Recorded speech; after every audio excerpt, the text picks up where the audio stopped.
Hey guys, in this week's Casually Criterion episode, we are going to review The Uninvited. But before that, we will also talk about The Haunting of Bly Manor, and then all of Season 2 of The Boys.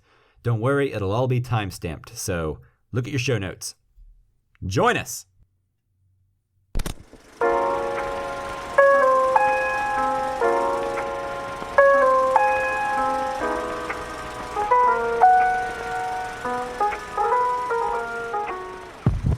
Hello and welcome to the Casual Cinecast, powered by Cinelinx. My name is Chris, and with me as always is a man named Mike. Mike, in honor of The Boys, if you could have one superpower, what would it be? I enjoy the ability of not aging, or aging extremely slowly.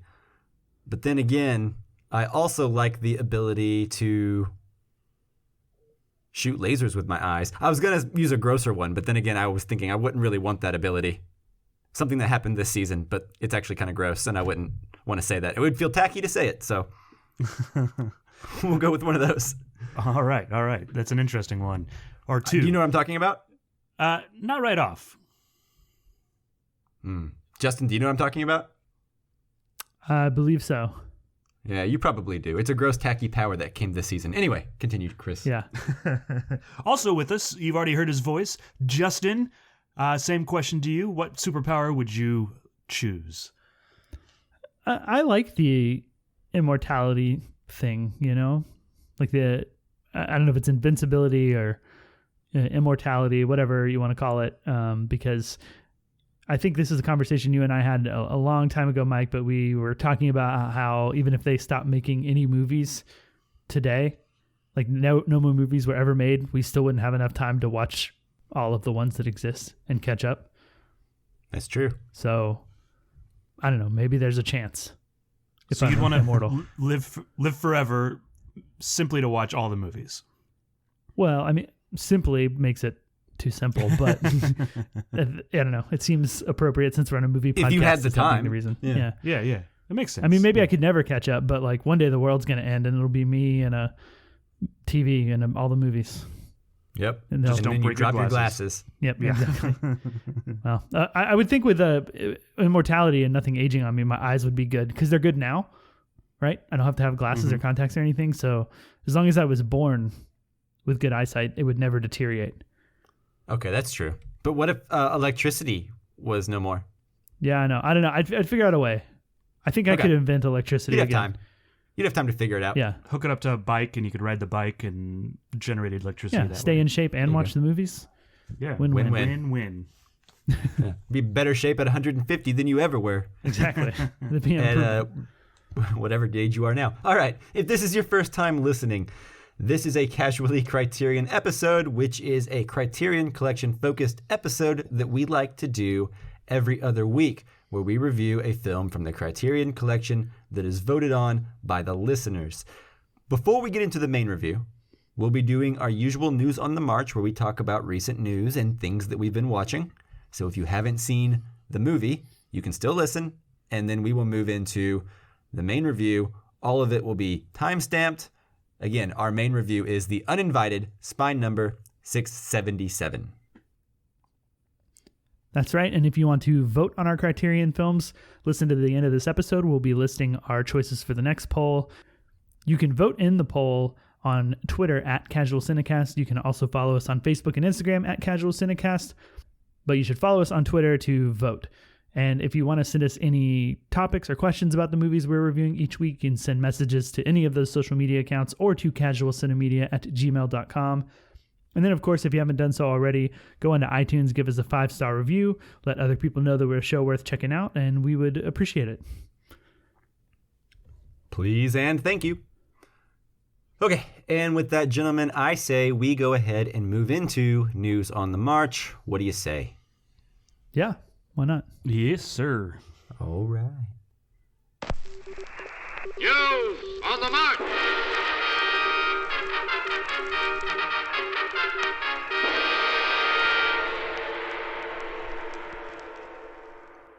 All right, Chris.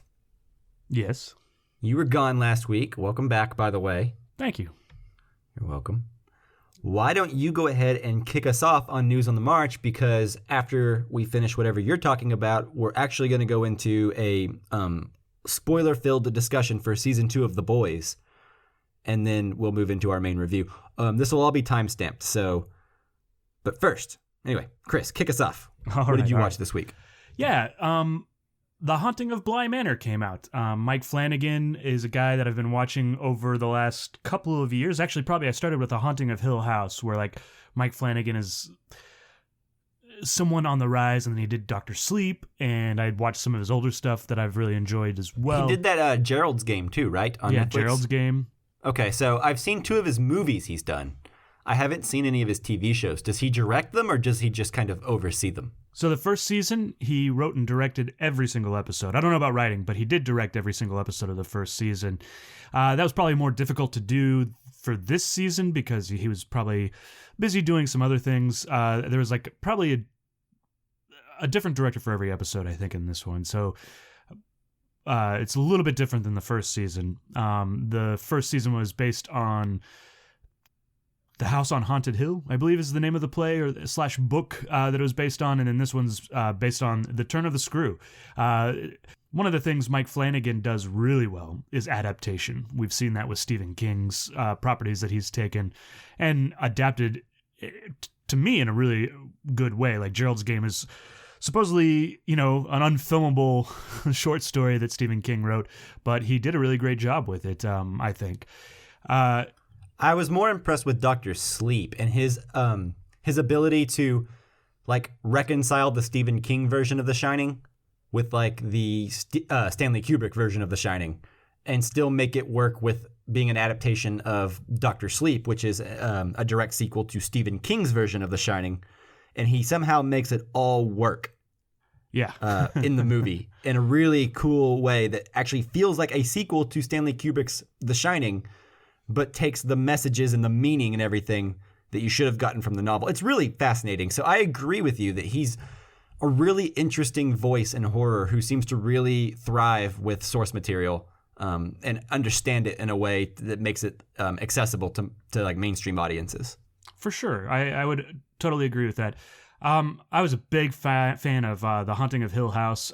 If you guys haven't seen it, I would highly recommend it. I think it's really great. I also really liked The Haunting of Bly Manor, despite there's a lot of negative reviews that I've seen out there. I don't think it's as good as The Haunting of Hill House. That show is just really phenomenal and surprising to me. This one kind of drags a little bit, but what I will say is it got me at the end. Like, it nailed the landing and made me kind of either recontextualize stuff that I had seen and wasn't impressed with at the beginning and change kind of how I felt about it, if that makes sense, or just the emotional cathartic ending that you get makes me appreciate everything that came before, if that makes sense.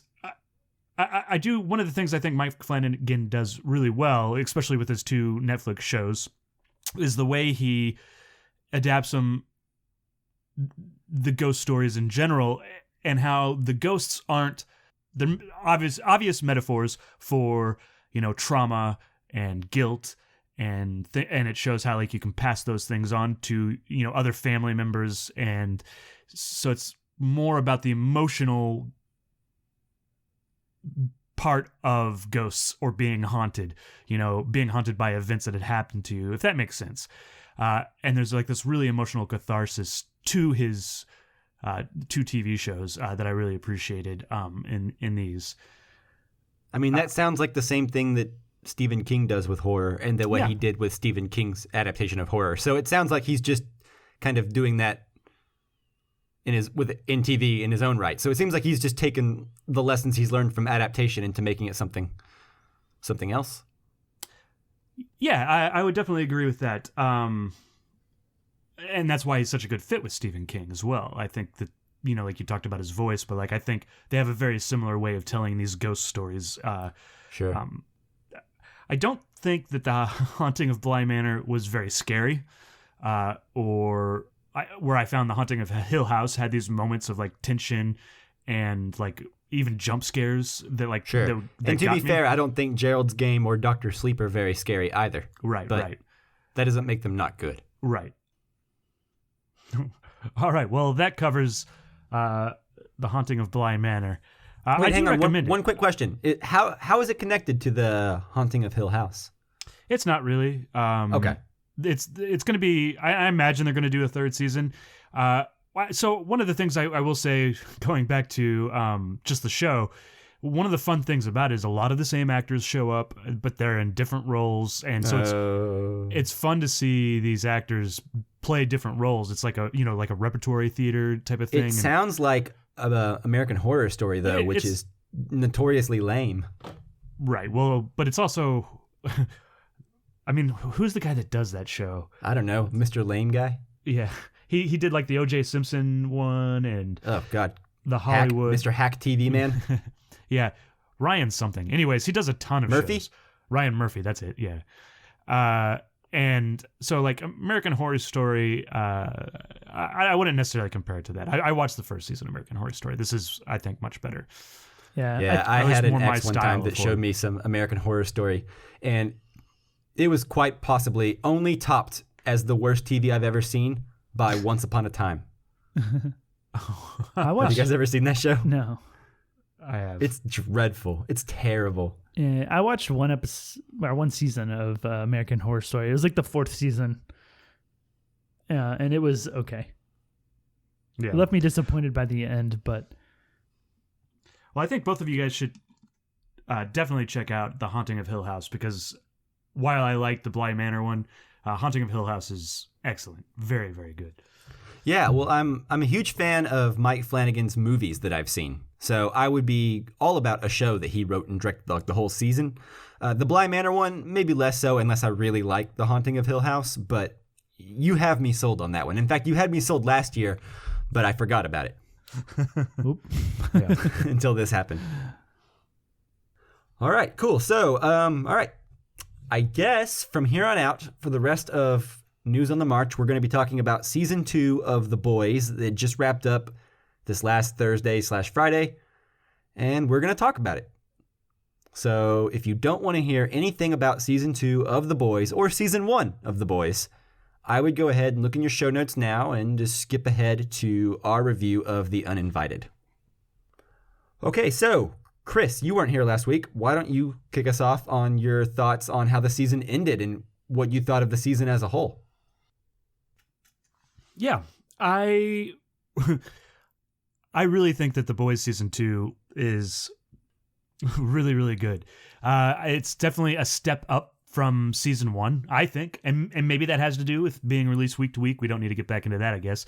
But I really enjoyed season 2. I The Boys, like season 1, could be like kind of juvenile, like with its violence, and maybe I'm misremembering things, but like it felt that way to me. But where like season 2 like stepped up and like kind of felt like it was saying something more than season 1 was. At least I got more out of season 2 than I did season 1. I think, well, yes and no. I'll hold your thought. Like, I think season 2 is definitely just as juvenile.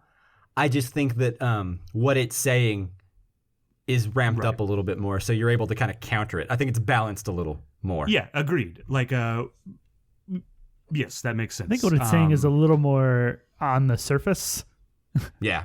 in season Because, like, 2. season 1, it had a point, but I don't think you really understood the point until the last 2 or 3 episodes of, like, what they were doing and, like, the critiques and satire that they were really diving into. But I'm sorry, I distracted you. That's fine. Yeah, we've talked about this before, but like I really like the acting in this. From Homelander to Judge Dredd guy. What is his name? Anthony Starr and Carl Urban. Yeah, Carl Urban. Oh God. Oh my God, do I need to tell you the whole cast right now? Yeah, what is Aya Cash? Aya Cash is really good in this as kind of like this cameo role. Anyways, I really enjoyed role. this. Well, cameo is in like for the season, you know. I mean, she's still alive, bro. But yeah, we'll see if she comes back. We'll see. But anyways, yeah, what did you guys think, Justin? I thought it was great. I really liked season 1 a lot. I think, in terms of the podcast, Mike and I really liked season 1 a lot, and Chris, you were a little bit behind us, even though you did like it. You didn't like it quite as much as either one of us. So I don't know, with season 2 stepping up, I think it's definitely better than season 1 in a lot of ways, more enjoyable. But I don't know. I don't know that there's a big difference between how much I enjoyed season 1 to season 2, because I really like both a lot. I think it's a super fun show that, twists the superhero genre in a way that I find fun, and in a way that Watchmen did for me the first time I ever read Watchmen, the graphic novel, and then watched the movie. Asked a lot of questions about superheroes and the mindset of superheroes and what the world would be like if they did exist. And I find that super fascinating, and I always have. It's been one of my favorite things about Watchmen, and I'm glad to have another, show that scratches that itch. I also like all of the characters. I find them all pretty interesting and surprisingly either likable or likable to watch. Even like the bad guys are really fun to watch them be like evil and horrible. I think Homelander is a really great villain, and I think he's surprisingly to me ended up like the star of season 2 in terms of the most interesting character to watch. And I think he goes through a lot. I really found him super interesting this time through, along with, his relationship with Aya Cash's character. And I don't know if it's this show coming out around the same time that the political conversation in the country is ramping up, but so much of this season just timely. It just hits. Yeah, it feels like, did they make this episode last week about things that happened last week? Yeah, it's hard to forget that this show isn't made like The Daily Show or Last Week Tonight with John Oliver, right? Like, right. It's hard to forget that like they have to like have a budget and a post. Did they probably shot all of these like a year ago? Yeah, exactly. Like, they can't possibly have the turnaround that it seems like they have. Yeah. It's like it almost like feels like a South Park or something, Mm-hmm. They're just super timely. But yeah, maybe it's just it's being released at this time where we're gearing up for a big election and all of that. But it just really feels so important and of the moment, despite being about a fantasy world where superheroes exist. And I think that's one of the things that I enjoy maybe more about this season than the last one, is just how much it makes me think about our society. And it's giving us all of these sort of parables or metaphors for what's going on in our actual real world. And it's really enjoyable, and I love thinking about it. But it sometimes too, it is like, oh wow, we're not so different from this world, and it's slightly depressing, right. Which is something I like, but is also slightly depressing. So sure, big range of emotions, because it is also like a fun superhero show at times in terms of like action and violence and whatnot that is juvenile. I do think this is the last thing I'll say, because I know I'm going on a lot, but to your point, Chris, you said the violence was juvenile in the first one. I think that the action in this one, this season 2, had a lot more impact on me in terms of it felt darker. It felt more consequential. Mm-hmm. Anytime there was like hyper violence, whereas some of the violence in season 1, I remember did feel that little like violence for violence sake, like over the top gory violence. And this time it just felt like brutal and like darker, which gave this season an edge that I don't think the first one quite had in terms of violence. Yeah, and actually, to your point about like it being the right moment for this show, that might be why I enjoyed this more, because it felt like maybe I identified with it more, than I did the first season. But yeah, I can't wait for season 3. I really loved it, so I'll leave it there. Mike, your thoughts? Yeah, so I obviously really love this show as well. I think season 1, I think you guys are selling it a little undershort. Or undershort, I don't know if that's even an expression. I think you're underselling it a little bit or selling it short a little bit. There we go. I think that the violence was definitely pretty juvenile. But like I said, I think season 1 was just as smart as season 2. I just think in season 2 it's more balanced correctly. Whereas a lot of the really intelligent stuff they're doing with season 1 kind of unveiled itself near the latter half of the season, I think. But I think the critiques are all still there, and I think the satire is all still there. And I'm reminded of something that was actually trending earlier this week, speaking of Watchmen, a quote from Alan Moore. Did you guys see this trending earlier this week about superhero movies and stuff? I sure did not. Please tell me. So I'm going to paraphrase it, but basically, here, let me see if I can... He basically says, like, superhero movies have blighted culture. And the gist of it is basically that he's not interested in comics anymore. He's kind of gotten away from that whole industry. But basically he says that he doesn't think that it's any coincidence. Okay, he says, I haven't seen a superhero movie since the first Tim Burton Batman film.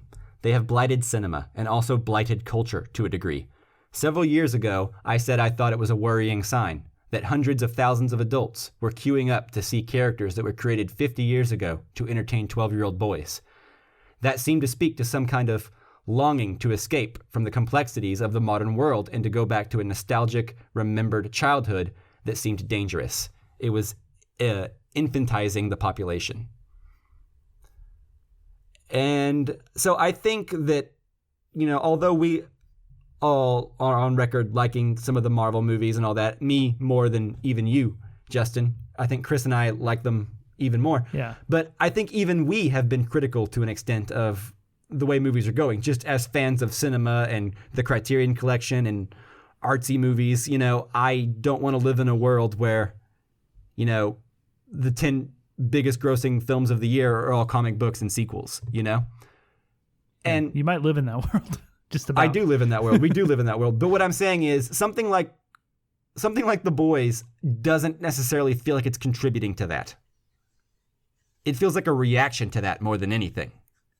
Right? Because what it's doing is it's taking something that in the wrapper of the MCU, and it's giving us something instead about adults with issues. It's giving us critiques on capitalism and corporate greed and everything political going on today. So I guess my point is that The Boys seems very juvenile on its surface, but I think that's like the Trojan horse, right? Because what the show is doing is actually quite smart in a lot of ways. And I feel like a lot of people may not realize that, especially maybe after you queue out for the first 2 or 3 episodes of season 1, whenever they're, shoving a bomb up an invisible guy's ass, Yeah. Yeah, I agree with that point. I do think there's like some really good character development in season 2 that I really enjoyed. They took their time, like in the middle of the season. Each of the boys got something to do this season, which I feel like they weren't really fleshed out in season 1. They were kind of there, but Frenchie, for instance, I feel like he got fleshed out, and he's a character now. I have sympathy for him. I kind of feel like I understand him better. Oh, all of them. Even Huey, Frenchie, Mother's Milk, even Kimiko. They all got something this season. They all got little mini arcs. We got to learn about Huey's mom abandoning him, right? We got to learn about Mother's Milk. Well, we didn't learn much more about Mother's Milk, but, he had an arc, I guess. But yeah, Frenchie, we got to learn more about the lamplighter situation that was only kind of hinted at in season 1, which I really enjoyed those 2 episodes quite a bit. Yeah, the ones with lamplighter, yeah. They were good. I mean, the one where they infiltrate the psychiatric hospital in general was one of my favorites. Yeah. It was really cool. I agree. And I think the finale for season 2 is one of the best finales for a season in a long time. Super satisfying in my opinion, because I don't know, they made the boys go up against Stormfront and Homelander, but in a way where I believe they all lived. and it didn't feel necessarily contrived and stupid. Whereas like on a lot of shows, you know, they have to like build up to this big conflict, and then to make sure they go on another season, they have to kind of like back themselves out and not necessarily the most graceful way. Yeah. And I feel like both seasons have ended with like Butcher going face to face against Homelander, and both of them have written themselves out in a way that feels graceful and not necessarily repetitive and redundant. Yeah. I will say I forgot that Kamiko is kind of unbreakable. Or like Yeah, I thought self-mending. me too. I was like, oh, Kamiko, no. Yeah, I was like my jaw dropped, and then I was like, Frenchie's not freaking out as much as I thought he would. Yeah. And then I remembered. Yeah. So I'm not even sure was like what her interesting. how do you kill Kamiko? I'm not sure how you do that. I don't know. You know, how do you kill Homelander? How do you kill Kamiko? And then also, Stormfront isn't even dead. She's all Vadered out. Yeah. So I'm wondering, No arms, no legs. does Stormfront have the ability to regenerate? Because she's been alive for so long. Is it just that she doesn't age very well, or is it that she actually actively heals? I don't know. I guess I we'll feel have like to. That'll be. Maybe I'm basing it off of Wolverine, but like regeneration is sort of what I associate with like someone who's anti-aging or like immortal. Right. Yeah, exactly. But the thing is, we've never seen Stormfront heal from anything. We've seen Kamiko heal from something. Well, We just know that Stormfront's old. well, but there's the episode where her and Homelander are Oh, yeah, he having sex lasers and her he like, tits. lasers her boobs and her chest Yeah. and like really burns that up pretty good. And it seems to kind Yeah. of be That's healing as true. it's happening. And definitely there's no signs of it later. So maybe she can regrow limbs, because that other soup earlier this season could. The one who was like selling his arm and stuff. Right. And there does seem to be some repetition of powers here and there, like sprinkled in, you know? Yeah. Like the one that you're talking about. And then there's the girl in the psychiatric hospital who can like use her mind to blow people up, basically. Like make people explode. And that is reminiscent of the power that we see in the end belongs to the senator lady. Yeah, Victoria Newman. Yeah, she's got the she's been the one blowing up people's heads throughout this season in a similar Oh, man. manner. You know, I know. And I watched a YouTube video on this channel called New Rockstars, which is actually it's a pretty wholesome, nerdy channel. They don't do a whole lot of negativity and clickbait. So I kind of appreciate their breakdowns of stuff. But they did a breakdown of episode 7, where everyone's heads blow up in the courtroom. Yeah. And they actually like did like a tracker on her eyes where she's like acting like she's freaking out and running around, you know, and like trying to escape the room, Victoria Newman. Yeah. But like if you track her eyes, she's literally like, as she's panicking and running around trying to go out there, she's literally blowing people up. Like you can see her eyes going from one person to the other, but she's playing it in a way where she's just looking around helplessly. Yeah. But like Wow. no one's head blows up that she doesn't look directly at. Yes. That's cool. It's really quite fascinating. I don't the way put they it past played the it. show to like have that kind of detail because there is a lot of, really detailed, fun things that they do in the show. I think like that's the other thing about it, right? It feels so well crafted, and Yeah. like What was that joke you told me about that was really funny? It was like something was written on Stormfront's drink. It was just like a really subtle joke. oh yeah, I can't remember what it was now, but it was she had a coffee and her name was misspelled, and it was like Storefront. it was storefront, yeah, instead of stormfront, storefront. Yeah, that's funny. I thought it was good. Yeah. So I think the end of season 2 is really what I'm kind of high on right now. As like I think season 2 was just as good as season 1, but I think the end really like pushed all the buttons. Like everyone got their arc, you know what I mean? Like no character felt like they got short shrifted at the end of the season. It just felt like, I don't know. It felt like if the show got canceled, that would have been a good ending. Luckily, Really? it didn't. Yeah, I don't know. I think I would be disappointed if it got canceled because I mean, I would be disappointed too because I want more. But Yeah. what I'm saying is like there was an arc. You know what I mean? Like Becca had an arc. yeah, Everyone kind of had an arc. yeah, that's true. Homelander got put in his place. So if there was no more, you would expect that like there was somewhat of a happy-ish ending here. Yeah, I guess that's true. Yeah. Yeah, satisfying, I guess, from a character standpoint, but there's definitely like things that they set up that I want to know how they play out now. You know, things like Homelander being part of the Seven still, but he's no longer in power. It seems like like in he's season kind of 1, he felt outnumbered. like he was top dog. Yeah. He's outnumbered now, you know. And, He's outnumbered and not liked. yeah. And even like the boss man, the corporate man, doesn't even like, is not even scared to stand up to him now, you know? mm-hmm. So his status is like, he's literally just kind of jerking off into the night at the end of it, trying to convince himself that he can do whatever he wants. Yeah. Which I think is funny. Yeah, I think it's funny too. I'm actually really curious. So earlier this season, we kind of talked about how we didn't like Stan Edgar's, this character of Stan Edgar, Giancarlo Esposito. Yeah. Do you still feel that way now, or do you feel like he's kind of differentiated himself a little bit enough from Gus? Well, what I would say is, it wasn't that I didn't like his character. It was that it was so close to Gus Fring, and then it was Esposito playing him that it just didn't. It just felt the same. It was so close to Gus Fring. I was like, you know, I don't know. I just felt that it was very similar, and the casting could have been better. Even though he's amazing at playing that part, it was just I wish that he could play something different too. Right. I will say in the last episode, I think there was enough character development to make him more interesting than just a Gus Fring. We kind of talked about that. Like, what does he say to the Butcher? He says something like, "That's the like being upset about." I can't lash out like a raging entitled maniac. That's a white man's privilege. Yeah, exactly. White man's privilege. He's like, I just have to deal with it. I can't be upset about it.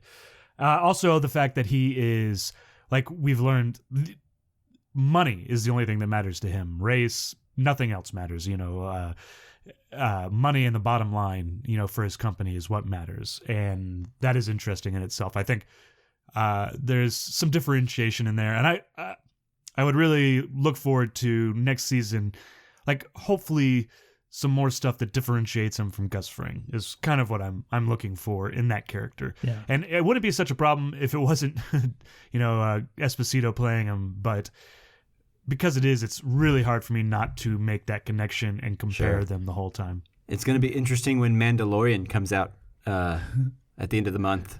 I don't know how much he'll be in it, but he's the bad guy for Mandalorian too. So I wonder if we'll have a similar thought for that show. Right. I'm kind of in the camp that I think if it had been a different person, like maybe someone more unrecognizable or someone recognizable doing something really different, I think it would be better.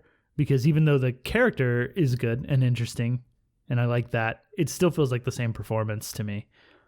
And the acting's still great too. Yeah, it's just it's good. It's so similar to that character's so similar that it brings me out of it. He can do it. He it's- can knock it out of the park, and Yeah, for sure. That's why it's like okay to me. Like fine, I'm with it.